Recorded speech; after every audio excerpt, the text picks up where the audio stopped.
Little Buddha नामले परिचित रामबहादुर बमजन भनिने रामलाल बमजनलाई पुनः कारागार चलान गरिएको छ।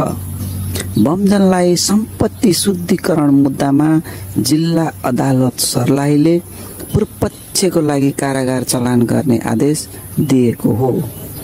न्यायाधीश जीवन कुमार भण्डारीको इजलासले उनलाई पूर्वपक्षको लागि थुनामा पठाउने आदेश गरेको सर्लाही जिल्ला अदालत सूचना अधिकारी सिकन्दर कापरले जानकारी दिनुभएको छ। हिजो साँझ अदालतको आदेश बमोजिम बमजनलाई राति नै सर्लाही सदरमुकाम मलङ्गावा स्थित कारागार चलान गरिसकेको प्रहरीले जनाएको छ। बमजनमाथि भएको फागुन 5 को अदालतमा सम्पत्ति शुद्धिकरण मुद्दा दर्ता भएको थियो।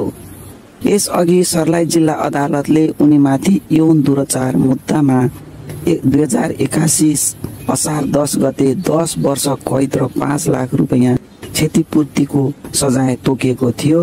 उच्च अदालत जनकपुरले गरेको चैत 6 गतेको सर्लाही जिल्ला अदालतको फैसला उल्टाउँदै बमजनलाई कारागार मुक्त गरिदिएको थियो।